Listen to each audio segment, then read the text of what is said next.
to talk about my 2026 resolutions and goals. For the past 2 years, I didn't make any. And this year, I really felt like I needed to, because if you've seen my videos for the past 2 years, you will know that I was a little bit lost. So I think having goals or resolutions, I think it's going to help me to stay motivated and to yearn for something else, for something more. Also, I'm opening my heart right now. So this is a we listen while we don't judge kind of situation. Please. So I divided my goals and resolutions in 2 different categories. The first one is more quantitative. Those are goals that have a date and a place of when I accomplished them. And then the other ones are things like the in and outs of things that I want to leave behind and things that I want to maintain or incorporate into my life. So let's start with a bingo board. Save up 10k, learn how to ride a motorbike, ride a bicycle around Barcelona, find a new job, travel alone, complete a crochet or knitting project, anything related to that.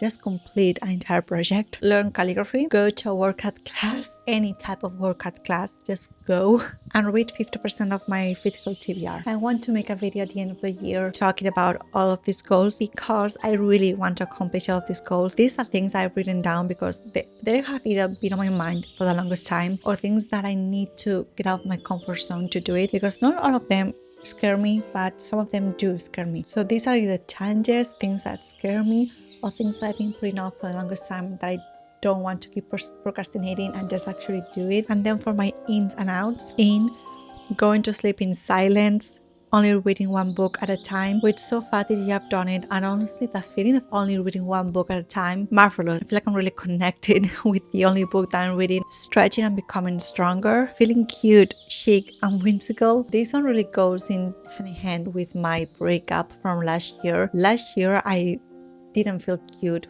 chic or whimsical whatsoever. It really took a toll on my self-esteem and my confidence. I know this mostly comes from my own mind. I just want to be able to talk nicely to myself and feel cute, chic and whimsical. Reading the books I already own and cultivating hobbies. I want to be a girl with 100 hobbies, and I want to not be amazing with all of them, but I do want to continue them, and I do want to put my time in my hobbies out. Less gossiping and bad talking.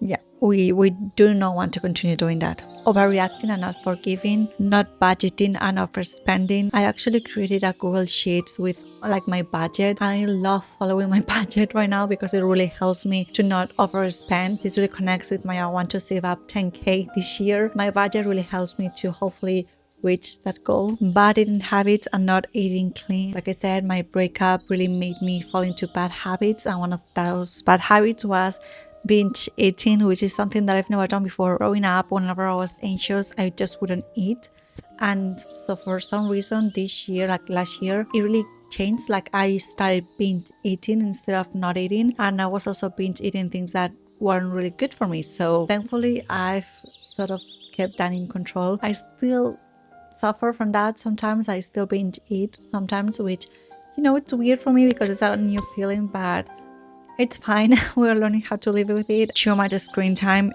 It's time to go analog. I know 2026 is a year of analog. Everyone is going analog, and I don't want to be that type of person that just starts buying a lot of things and then next year I'm going to forget them. I'm slowly seeing what things I can switch to analog. Like for example, I have an alarm clock, so I do not need to have my phone next to me when I go to bed. My screen time right now is around 3 hours, and I want it to be around 2 hours. I do edit some videos on my phone, so I have to be realistic with that, but I don't want to spend more than 1 hour on social media per day. Being overstimulated and always with noise. I briefly talked about this on my 2025 recap, but I don't know why I cannot be in silence anymore. I know a lot of people say this, but being bored is extremely important for us because that's when we are creative. That's when we actually are alone with our thoughts, and I feel like we have a deeper connection with everything, whether you're bored or in silence or just not doing anything. But for the past few years, I have been constantly overstimulated, and I want to be able to go on a walk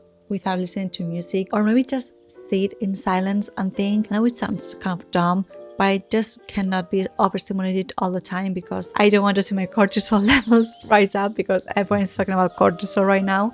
But I do want to be calmer because I don't want to be stressed all the time, and I feel like being overstimulated kind of stresses me out. I don't know, I feel like it really changes me as a person. And lastly, trying to control every situation or outcome. I know this one really comes from trauma from my teenage years, trying to control everything, because for a long time I wasn't in control of anything. So now I'm trying to change that. I'm trying to be more relaxed. So these are my resolutions and goals for 2026. I hope you guys liked this video. I really want to see at the end of the year what things I've been able to do. Hopefully all of them, and hopefully I can also reflect on the ins and outs and see if I've actually try to implement them in my life. Let me know some of your resolutions and what you're looking forward to this year. So far, this year has been pretty good for me. I mean, comparing it to the beginning of last year, yeah, it's been good. I'm taking care of myself. I think I'm taking care of my loved ones, which is also very important. Things are looking up for me, so that's always good. I hope you guys liked this video, and I will see you very, very soon.